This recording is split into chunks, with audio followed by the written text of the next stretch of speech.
दोस्तों नमस्कार। और बीएम गुजरात पर आप सभी का बहुत बहुत स्वागत है। मैं हूं आपका दोस्त मयूर जानी।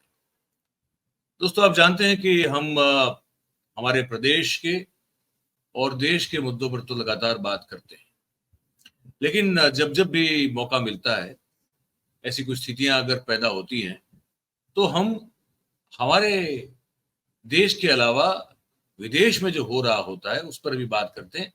और बात इसलिए करते हैं क्योंकि कहीं ना कहीं हमारा मतलब कि देश का हित वहां जुड़ा होता है।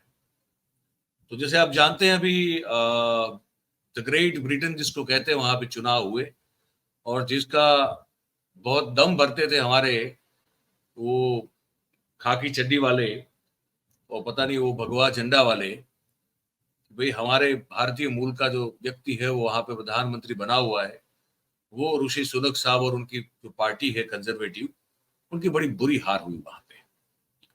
उसी तरह अभी फ्रांस में होने जा रहा है, ऐसा लोग बता रहे हैं। अमेरिका का चुनाव भी जो है वो सर पे है, वहां पे जो उठापटक हो रही है, मतलब वहां भी हर जगह जो है वो पॉलिटिक्स जो है अपने मतलब कि वर्स्ट पे जा रही है।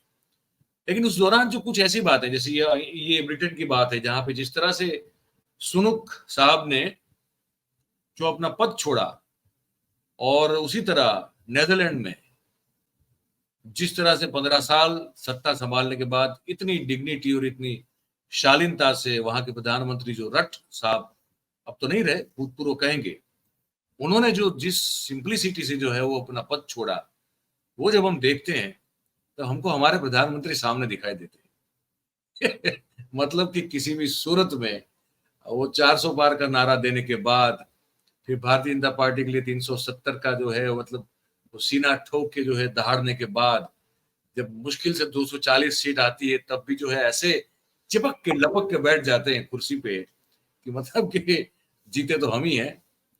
तो वो जो जुगाड़ और हमारी फितरत का मतलब देश की मतलब क्या कहें, राजनीतिज्ञों की फितरत में वो जो जुगाड़ का वो लालच और लोभ और लालसा का जो एक मनोवृत्ति बना हुआ है, उसके कंपैरिजन में अगर तुलना में अगर ये सब लोग देखें तो हमारे पॉलिटिशियन बड़े बड़े छोटे से नजर आते हैं, बौने से एकदम। इस पर भी बात करेंगे। और ब्रिटेन में जो सरकार बदली उससे हमारा क्या मतलब कि हमारे देश के जो राइट विंग जिसे कहते हैं ना इंटेलेक्चुअल्स होते हैं, प्रबुद्ध लोग, तो वो माफ कीजिएगा, वो अब ये कहने लगे कि ऋषि सुनक चले गए, जो ये स्टारमर आए हैं, तो इनसे भी जो है कुछ होने वाला है नहीं, क्योंकि वो राइट विंग सोच नहीं होगी। तो इस सब चीजों पर जो है हमने आज बात करेंगे। थोड़ा आपको अगर इस सब चीजों में इंटरेस्ट हो तो आपको मजा आएगा। हमने इस सब बातचीत करने के लिए एक विद्वान व्यक्ति जो है उनको आमंत्रित किया हुआ है। मैं उनका आपको परिचय करवा दूं। ये प्रसेनजीत विश्वास साहब हैं। प्रसेनजीत साहब जो है वो शिलोंग में बैठे हैं, मेघालय के शिलोंग में, ठीक है। वहां पे वो पढ़ाते हैं फिलोसॉफी, फलसफा, ठीक है। और साथ में वो लिखते हैं यूरोप के बड़े और देश के भी अच्छे अच्छे अखबारों में, उनका स्तंभ छपता है, उनका कॉलम छपता है। तो सिर्फ फलसफा नहीं पढ़ाते, वो जो है उनका नजर रहता है देश और विदेश में क्या हो रहा है, वहाँ की पॉलिटिक्स, वहाँ का इकोनॉमी से लेके हर चीज, और उनका हमसे क्या वास्ता हो सकता है, इन सब चीजों पर वो बारीक नजर रखते हैं। तो मुझे इस चीज को बताने में बड़ी खुशी है कि विश्वास साहब जो हैं वो हमारे एक बहुत ही रिस्पेक्टेड व्यूअर हैं, जो हमारा कार्यक्रम देखते हैं। तो हमको बड़ा अच्छा लगा, तो हमने सोचा आज उनसे इस बारे में बात करते हैं। तो प्रसेनजीत जी, आपका 4 PM पर बहुत बहुत स्वागत है। पहले नमस्ते, पहले बार 4 PM में मैं आ रहा हूँ। सभी दर्शक आपको और सभी को नमस्ते। जी जी। तो मैं कुछ दृश्य दिखाना चाहता हूँ, उस पर आपकी कमेंट चाहता हूँ, ठीक है, सुनाना भी चाहता हूँ। ये ऋषि सुनक है, वो हारे, बहुत बुरी तरह से हारे, हम सब जानते हैं। और फिर उन्होंने ऑफिस छोड़ी और कहा कि मैं जा रहा हूँ महाराजा साहब को इस्तीफा सौंपने के लिए। पर जो कहा उसमें शालीनता मुझे बहुत नजर आई। दर्शकों को दिखा सुना देते हैं।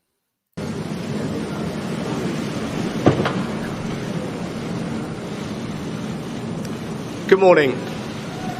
I will shortly be seeing His Majesty the King to offer my resignation as Prime Minister. To the country, I would like to say first and foremost, I am sorry. I have given this job my all, but you have sent a clear signal that the government of the United Kingdom must change, and yours is the only judgment that matters. I have heard your anger, your disappointment, and I take responsibility for this loss. To all the Conservative candidates and campaigners who worked tirelessly but without success, I am sorry that we could not deliver what your efforts deserved.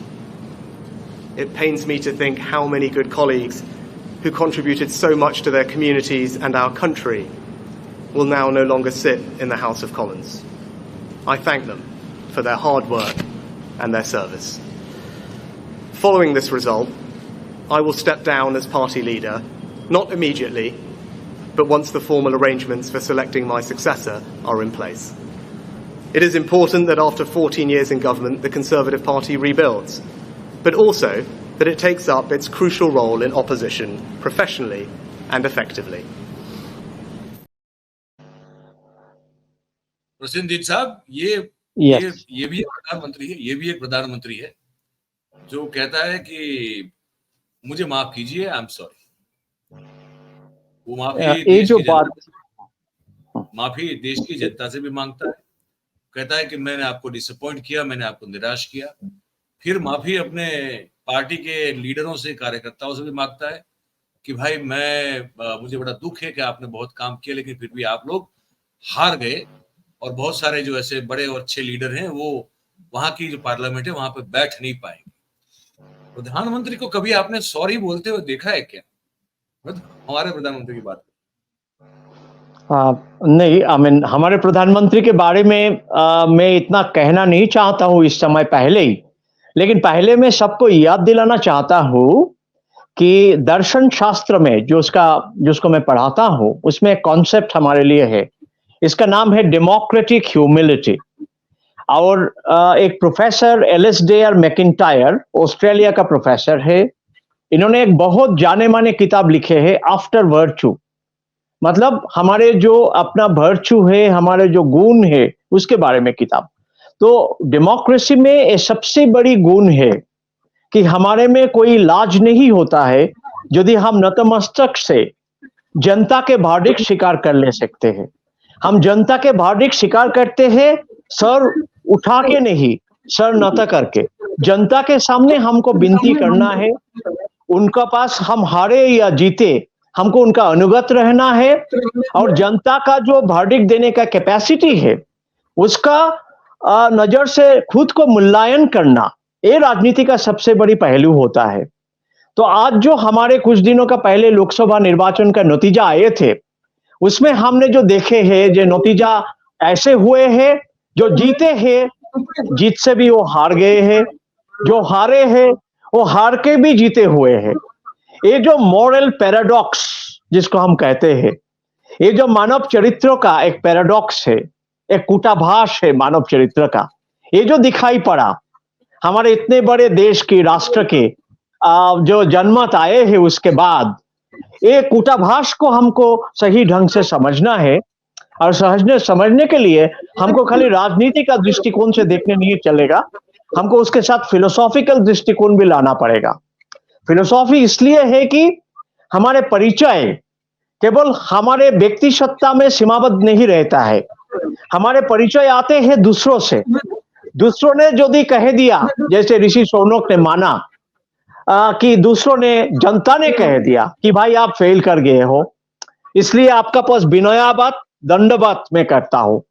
तो ये जो विनय आपने दुख प्रकाश खेद प्रकाश करते हुए जो office से वो ऑफिस डेमिट करके वो निकल गए और दूसरों को अभिनंदन देते हुए आगे दूसरों को आने के लिए बुलाया है, ये जो एक शैली है, गणतंत्र का शैली है, राजनीति का शैली है, दर्शन का शैली है, हमारे भारत का महान जो सिविलाइजेशन है, ये तो ऐसा शैली में भरपूर है। यही शैली का ही तो प्रदर्शन करना है निर्वाचन में। निर्वाचन में खाली फाइट, फिजिकल वायलेंस तो नहीं करना है ना, हमारे अंतरात्मा का आवाज को निर्वाचन में प्रकट करना है।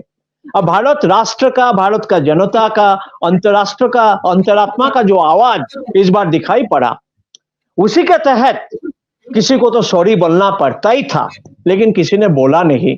यही दुखद बात है।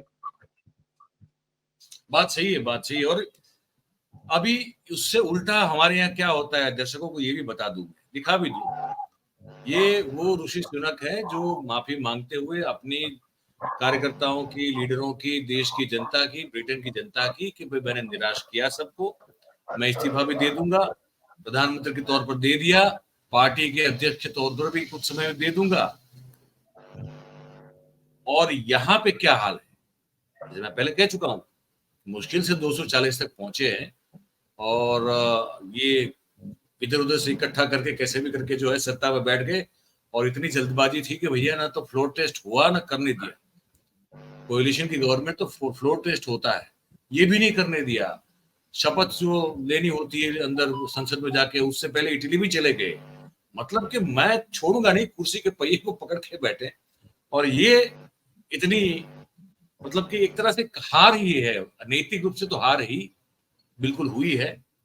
लेकिन फिर भी जिस शान और शौकत से मोदी साहब संसद में प्रवेश करते हैं, सुनुक साहब को इनसे कई प्रेरणा लेनी चाहिए कि हारने के बाद भी मुंह इतना जो है आप लाल रख के चल सकते हैं और आपके चेले चपाटे ये कर सकते हैं। ये देखिए, दुनिया से राजनीति में आते हैं, उनके लिए एक बड़ा एग्जाम्पल था।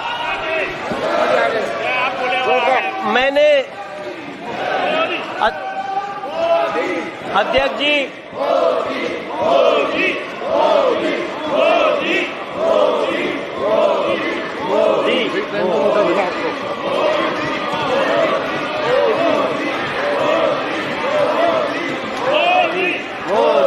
मोदी भारत माता की। अध्यक्ष जी, मैं जब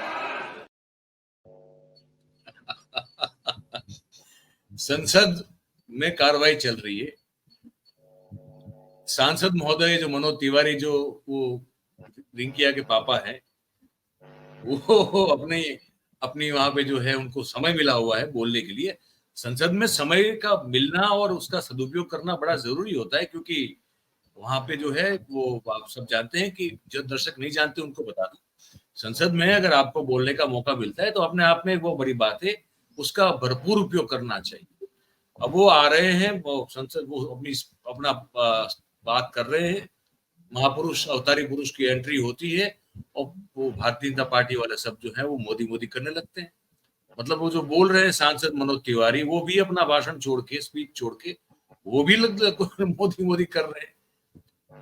ये कभी सोच सकते हैं क्या प्रसन्नजीत भाई कि हमारे देश को छोड़ के दुनिया के किसी भी देश के पार्लियामेंट में ये हो सकता है क्या? एक्चुअली ये जो दृश्य दिखाई पड़ा, ये जो व्यू पॉइंट है, ये तो बहुत ही स्पेक्टेकुलर अपीयरेंस है आदरणीय प्रधानमंत्री नरेंद्र मोदी जी का। स्पेक्टेकुलर एंट्री है और स्पेक्टेकुलर एंट्री में इनका सपोर्टर भाई लोग सब अपना जय जयकार कर रहे हैं। लेकिन बात इसमें है कि बाहर में जो जनता का जो वर्डिक्ट आए है, ये जनता का वर्डिक्ट के साथ थोड़ा दूसरा भाषा में ये जो इन लोग का जय जयकार है वो प्रकाश करना चाहता, अच्छा रहता। ये जो एक्सप्रेशन बने हैं पार्लियामेंट के अंदर, इसका साथ जनता का एक्सप्रेशन बहुत ही फर्क हो गया। तो ये जो फर्क हो गया, ये शायद अभी हमारा पॉलिटी में दिखाई पड़ रहा है, कितना फर्क हुए है। अभी हाथरस में जो हादसा हुआ है, या आप देखिए आज जो राहुल गांधी साहब का मीटिंग गुजरात में हुए है, जहां पे राहुल गांधी जी ने बता रहे थे कि कैसे करके देश का हालत चेंज हो गया, गुजरात का हालत भी चेंज होने वाला है। तो ये जो पब्लिक का मूड का जो चेंज हुआ है, जिसका समापतन मैं कहूंगा लोकसभा में हुए है और जो आगे चल के और भी होने वाला है। मतलब पब्लिक चाह रहा है कि राजनीति जिन लोग कर रहे हैं उनमें एक विनय संचारित हो, उन लोगों ने समझ पाए कि पब्लिक का दुख कहाँ पे है, और खाली अपना बढ़ाई करना, अपने को बड़ा बताना, एक तरह के लिए अपने का अहंकार अभिमान को जताना, ये पब्लिक के लिए एकदम पसंद नहीं है इस समय। पूरे हिंदुस्तान में ही हो गया। पूरे हिंदुस्तान में लोग आश्चर्य होके ही बोल रहा है कि क्यों हमारे राजनीतिक जो नेता है इन लोग इतना अपना बड़ापा करते हैं और दूसरों का खाली गाली देते हैं। ये कल्चर को चेंज करना है, दूसरों का बड़ापा को भी समझना है और अपने का जो अपना क्षति हुए है या अपने का जो जहां वीक स्पॉट्स है उसको भी समझना चाहिए। राजनीति एक समझ का मामला होता है। शायद समझ में कुछ गड़बड़ी चल रहा है। राजनैतिक समाज हमारे महात्मा गांधी का देश में विनय पे आधारित होना चाहिए था, सत्य पे आधारित होना चाहिए था।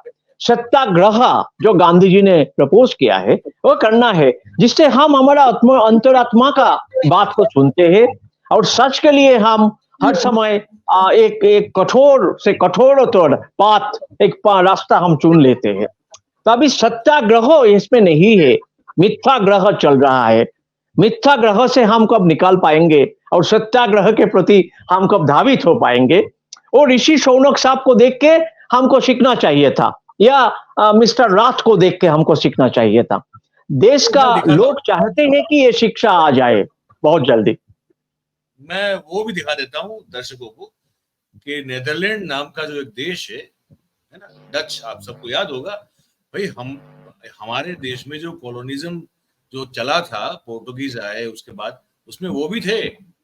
हाँ, वो जल्दी चले गए, वो अलग बात है। लेकिन उस देश में वहां पे ये दृश्य पहले देखे, फिर मैं आपको बताता हूँ। ये जो आप देखेंगे, ये जा रहे हैं प्रधानमंत्री हैं, ऑफिस छोड़ के सत्ता का हस्तांतरण करके जा रहे प्रधानमंत्री है। इनका नाम है मार्क रट।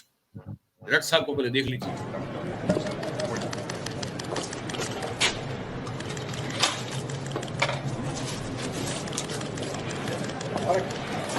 Hej Tom! Sorry, det är jag Tom. Sorry.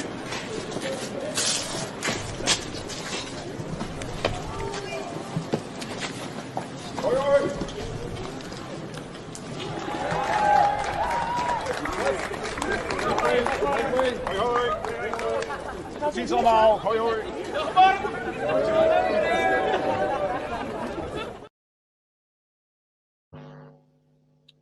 हो गया। मतलब देख के किसी को यकीन नहीं होगा कि ये प्रधानमंत्री है। नीदरलैंड जो है यूरोप का बहुत ही एक तरह से समृद्ध देश है, ठीक है। वो हम लोग जो कहते हैं ना कि दूध क्रांति, श्वेत क्रांति, वहां तो कब की हो चुकी है। और वो आप सब जानते होंगे या नहीं जानते होंगे तो मैं बता दूं कि मतलब स्विट्जरलैंड की तरह one of the biggest dairy products का प्रोड्यूसर है वो देश जो है उसका प्रधानमंत्री। थोड़ा बता दें इसके बारे में। ये 57 साल के हैं मार्क रट, सिर्फ उम्र 57 साल है। ये 15 साल तक जो है वो नीदरलैंड के प्रधानमंत्री बने रहे, ठीक है। और 2017 में जब ये भारत की यात्रा पे आए थे तो उन्होंने हमारे प्रधानमंत्री को भी साइकिल पे चल रहे हैं ना, वो उनका रूटीन है। वो साइकिल से ही ऑफिस आते हैं, साइकिल से ऑफिस वापस घर जाते हैं, ये उनका रूटीन है। और उन्होंने भारत में हमारे प्रधानमंत्री जो है मोदी साहब को भी साइकिल जो है उसकी भेंट की थी, लेकिन अब वो कहीं पड़ी होगी, सड़ रही होगी, वो अलग बात है। और ये 2010 से सत्ता में थे और 4 टर्म तक जो है वो प्रधानमंत्री रहे। उसके बाद उन्होंने जो है वो 2023 में अपने आप निवृत्ति जो है वो घोषित कर दी कि भैया मैंने 4 टर्म काम कर लिया, बहुत हो गया, अभी आप जो है किसी और को सत्ता दे दो। तो वहां के लोगों ने, मतलब वहां की सत्ताधारी पार्टी और विपक्ष ने भी कहा कि नहीं, अभी ऐसे छोड़ के मत जाओ। तो वो फिर उनकी विनती पर जो है वहां पे वो प्रधानमंत्री के तौर पर वो जारी रहे। और फिर चुनाव में कहा कि भी जो भी बहुमत मिलेगा जिसको सत्ता सौंप के चला जाऊंगा। चुनाव हुआ, बहुमत किसी को नहीं मिला, लेकिन ये रट साहब की जो पार्टी है उस पार्टी के मोर्चे को बहुमत मिला। तो उन्होंने जो है फिर इनको सत्ता सौंप दी और टाटा बाय बाय करते हुए साइकिल अपनी ली और चल दी। ये सोच सकते हैं क्या कि 8,500 करोड़ रुपए के एरोप्लेन में घूमने वाले और पता नहीं कितना करोड़ का वो गाड़ी जो है लगता है, और वो हमारे साथी हैं अजय शुक्ला जी और शीतल पी सिंह साहब जो बड़े वरिष्ठ पत्रकार हैं, तो एक दिन हमारे कार्यक्रम में बोले थे कि इनका जब भी दिल्ली से बाहर निकलते हैं इनके पीछे 100 करोड़ रुपया खर्चा होता है हमारे प्रधानमंत्री के पीछे। ऐसी सादगी कैसे होती है प्रसेनजीत जी, विश्वास साहब? ये मतलब यूरोप में ये है, मतलब हर जगह पे है या सिर्फ नेदरलैंड में है? ये कैसे हो सकता है? ये जो पैराफर्नेलिया का बात आप किए हैं, एक्चुअली हमारे गणतंत्र का एक बड़ी वैशिष्ट्य यही है, बड़ी कैरेक्टरिस्टिक यही है कि पैराफर्नेलिया हमारे लिए नहीं है। जैसे रामचंद्र रावण को वध करते हुए लंका से लौट के अयोध्या आए थे, तब आके घुस के, रामायण में वर्णना है, घुस के पहले कहा था कि ये सिंहासन मेरे लिए नहीं है, मैं मिट्टी में बैठूंगा अभी से, मैं भले ही राजा बन गया लेकिन मैं मिट्टी में बैठूंगा। ये जो हमारे विनय का जो बात है, हमारे सभ्यता संस्कृति में ये जो विनय का बात है, ये बात को हम कभी भूल नहीं सकते हैं, ये हमारे डीएनए में है। ये बात को हमारे राजनीति में लाना है, और जिन लोग इसको राजनीति में लाने का कोशिश कर रहा है, ऐसे बहुत लोग हैं। जैसे मैंने देखा हेमंत सोरेन जी, वो साइकिल से घूम रहे थे, जब वो पहले बार जीत के असेंबली में आके चीफ मिनिस्टर बने थे, वो साइकिल में घूम रहे थे। तो ऐसे जिन लोग अपने के साथ बाकी आम आदमी को जोड़ सकते हैं, इसको ये सब पैराफर्नेलिया का कोई जरूरत नहीं पड़ते हैं। आजकल राजनीतिक जो नेता है सब पैराफर्नेलिया के ऊपर ज्यादा फोकस करते हैं, और उनका जो अपना एडमिनिस्ट्रेटिव कॉस्ट है वो इतना बढ़ चुका है। आप यदि एडमिनिस्ट्रेटिव कॉस्ट का ग्राफ देखें, जो वो इतना बढ़ गया 2014 से लेके 2024 तक, कम से कम 5-6 गुना एडमिनिस्ट्रेटिव कॉस्ट बढ़ गया, खाली पैराफर्नेलिया मेंटेन करने के लिए, प्रोटोकॉल मेंटेन करने के लिए। ये जो एक हुआ है, व्यापक लेवल पे हुआ है, पूरे देश में हुआ है, ये हमारे सभ्यता संस्कृति के लिए कोई अच्छा बात नहीं है। जब रामचंद्र जैसा महापुरुष मिट्टी में बैठ सकते हैं, अपना आसन बिछा के, खेर का आसन बिछा के मिट्टी में बैठ गए, लखन भाई को बोला कि आप भी बैठ जाओ, और प्रजा लोग भी मिट्टी में बैठ गए सब। तो everyone has to come down from an elevated position to the ground. यही है ग्राउंड रियलिटी। सबको अपना सोच समझ के साथ, अभी इस समय हमको जो मिट्टी का जो परिस्थिति है, ग्राउंड रियलिटी है, उसके साथ चलना है। हम यदि ऊपर चलना शुरू करें, सुपरफिशियल हो जाए, तो हमारे पॉलिसी मेकिंग भी सही नहीं होगा, हमारे आर्थिक परिस्थिति बिगड़ जाएगा। अभी इस समय देश का ऊपर जो पब्लिक डेट का बोझ है, ये कम से कम $3 ट्रिलियन का समान होने जा रहा है, ऐसे एक प्रोजेक्शन है, एग्जैक्ट फिगर नहीं है, लेकिन लास्ट 10 साल में कम से कम 1.5 लाख करोड़ का लोन एक्स्ट्रा हो गया हमारा, और हमारे फिस्कल डेफिसिट इस समय 5.1 पे निर्मला जी रख पाएंगे कि नहीं पाएंगे भी बड़ी बात होगी। अभी ब्रिटेन में क्या है, हमारे भारतीय मूल का जो लोगो है, जिन्होंने बहुत सारे मैन्युफैक्चरिंग में काम कर रहा है, ब्लू कॉलर एम्प्लॉइज है, इन लोग का सभी ये कहना है कि ब्रिटेन का अर्थनीति को, इकोनॉमी को किक स्टार्ट करना है। ऋषि सुनक साहब ने जो हेल्थ फैसिलिटी था उसको बंद कर दिया, जो फ्री ट्रांसपोर्ट था वो बंद कर दिया।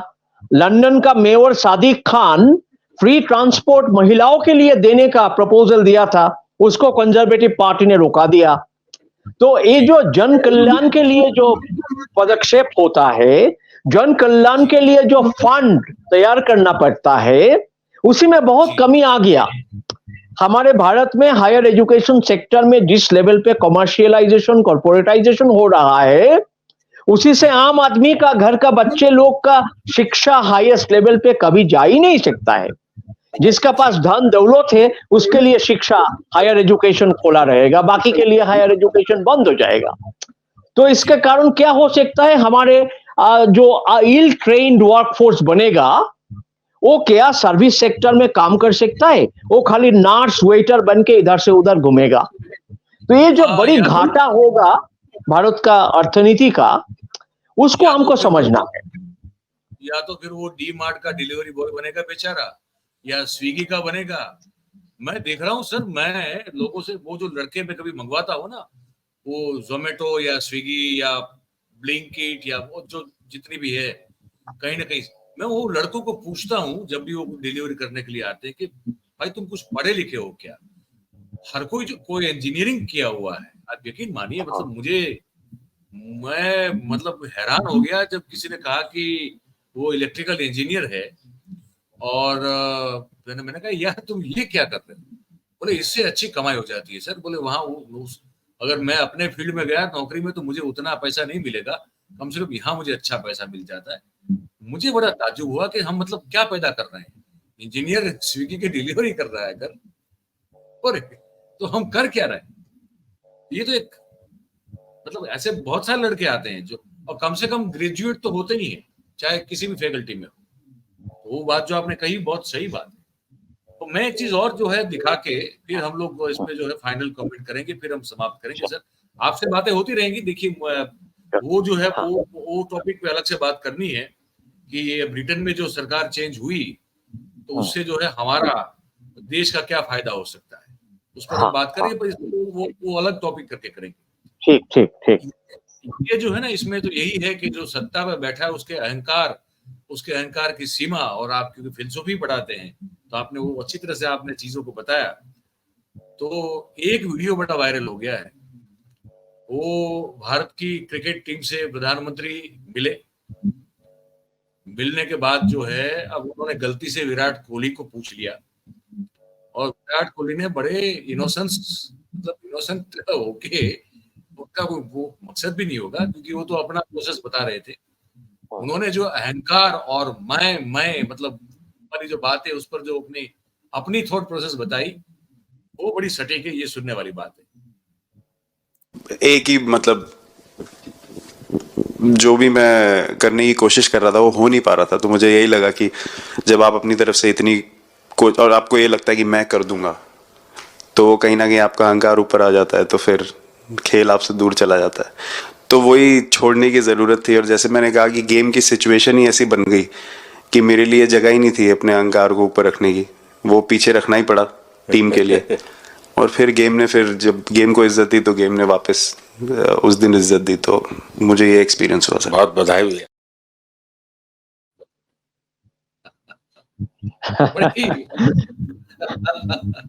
मतलब कि सुन तो रहे थे, अंदर से बड़े परेशान लग रहे थे कि मैं को अलग करना पड़ता है, अहंकार को छोड़ना पड़ता है। और तभी क्योंकि मैं तो एक लेवल तक इस गेम को भी मैं खेल चुका हूं, तो वो बात बहुत सही। और पूरे जीवन के लिए मतलब आप बताएं कि ये तो सिर्फ खेल का फलसफा नहीं है ना, जीवन में तो यही होता है सर, और कुछ होता है नहीं। ये तो विचारधारा का भी बात है ना। इस समय हमारे विचारधारा यदि महात्मा गांधी का रास्ते पे जाए, जिसको हम फादर ऑफ द नेशन कहते हैं, यदि हम हमारे संविधान को अच्छा से पढ़ लेते हैं और संवैधानिक मूल्यों का पालन हम करते हैं, तो क्या होगा, हम अपने बीच एक समता रख पाएंगे। जो कोई प्राइम मिनिस्टर हो सकता है, कोई गाड़ी का ड्राइवर भी हो सकता है, या कोई कब्रा साफ कर सकता है। जिन लोग कब्रा साफ करता है, इन लोग जाके उत्तराखंड में लोगों का जान बचा के आया है। तो ये जो हमारे बीच में मूल्यों का जो मूल्य है हमारा, उसको आगे बढ़ाना है, मूल्यों को घटाना नहीं है, मानविक मूल्यों को आगे करना है। और मानविक मूल्यों को यदि हमको आगे करना है तो मैं एक बात आपको बताना चाहता हूँ। रामकृष्ण परमहंसदेव, जो हमारे बंगाल का सबसे जाने माने साधक है, काली साधक है, रामकृष्ण जी ने कहते थे, बांग्ला में मैं पहले कहूंगा फिर मैं ट्रांसलेट करूंगा, आमी मरले घुचिबे जंजाल, आमी मरले घुचिबे जंजाल। मेरा मैं जब निधन हो जाएगा तब मेरा कबरा कीचड़ सब चला जाएगा मेरे से। मेरा मैं जब निधन हो जाएगा तब सब कीचड़ मेरे से चला जाएगा। और रामकृष्ण देव कहा कि ये हमारा साधना है। जैसे विराट जी कह रहे थे कि मेरा मैं को कब पीछे में छोड़ के आ सकता हूँ, तब मैं क्या होता हूँ, तब मैं परमात्मा के साथ मिल सकता हूँ, जब मैं को पीछे छोड़ के आ सकता हूँ। सूफी लोग भी यही कहा, कबीर जी ने भी यही कहा कि मैं के पीछे छोड़ो। अभी मैं का नाम पे मैं ए हूं, मैं वो हूं बोल के जो बात है, जो ऋषि शौनक जी ने भी दिखाया कि डेमोक्रेटिक ह्यूमिलिटी क्या होता है राजनीति में, वो मूल्य बहुत इंपॉर्टेंट है। रामकृष्ण देव जो बताया है बहुत बहुत इंपॉर्टेंट है हमारे लिए, भारतीय सभ्यता संस्कृति के लिए। दूसरा बात जो मैं कहना चाहता हूं, हमें हमारे बीच में एक समता का भाव होना चाहिए। समता, ममता, करुणा का भाव होना चाहिए। ये नहीं होना चाहिए कि हम किसी के ऑफिस में जाके उसको अटैक कर दे, वेंडलाइज कर दे। हमारे बीच यदि करुणा घट गया है, यदि सहमर्मिता घट गया है, तो राजनीति करने का कोई अर्थ ही हमारे बीच होता नहीं है। हमको ये जो अनर्थ है, इससे बच के चलना है। ये सबसे बड़ी बात है। राजनीति में अनर्थ को हमको उल्टा के रखना है, अनर्थ से नहीं चलना है। अर्थ को ढूंढ के निकालना है। सबसे बड़ी अर्थ तो यही है कि मैं तो कुछ नहीं हूं, मैं आपके सेवक हूं, मैं आपसे विनयावत हूं, और आपका जो वर्डिक्ट है वो मैं मान लेता हूं। उसी से ही मेरा कोई आगे जाके अच्छा हो जाए तो हो जाएगा। इसके अलग और कुछ नहीं हो सकता है। यही राजनीति का ब्रह्म सत्य है कि हम पब्लिक का जो वर्डिक्ट है उसका नतमस्तक से स्वीकार करते हैं, लेकिन वो भारत में हो नहीं पाया है। सबसे दुखद बात यही है। बहुत बहुत धन्यवाद सर, आपने वक्त निकाला और हमने बातचीत की। आपने अपने आपकी जो ज्ञान है, अनुभव है, उस पर आपने, क्योंकि फिलसफी बहुत गहन विषय है, बहुत ही जो तत्व दर्शन जो है, दर्शन शास्त्र जो है, बहुत गहन विषय है। और हमारे भारतीय दर्शन बहुत ही इम्पोर्टेंट, बहुत ही तो उस के उदाहरण के साथ आपने बातें बताई और हमने भी कुछ दृश्य दिखाए। कहा कि जो हम्बलनेस, या तो एक जो आपने वो शब्द का इस्तेमाल किया था, पॉलिटिकल, क्या कहा था आपने? पॉलिटिकल डेमोक्रेटिक ह्यूमिलिटी, यस, वो बड़ी महत्वपूर्ण बात थी। और हमारे प्रधानमंत्री में उसकी जो है कहीं दूर दूर तक भनक दिखाई नहीं देती है। उम्मीद करते हैं कि अभी जो है समय है, अगर जब तक सत्ता पे है उसे लाने की कोशिश करें। बहुत बहुत धन्यवाद सर आपका, आपने हमारे साथ आज निकाला। ऐसे ही बात करते रहेंगे आपसे। Thank you very much sir. Thank you. ये बातचीत आपने सुनी, आपकी बारी है। आप हमको जो है जो भी सोचते हैं इस बारे में लिख के कमेंट करके बताइएगा। और अगर आपको बातचीत अच्छी लगी हो तो फिर आप इस वीडियो को लाइक करें, इस वीडियो की लिंक को आप शेयर करें, और हमारा जो चैनल है 4PM गुजरात, उसे आप सब्सक्राइब करें और अपने आसपास के लोगों से करें। बहुत बहुत धन्यवाद आप सभी का इस कार्यक्रम में हमारे साथ जुड़ने के लिए। Thank you very much. नमस्कार।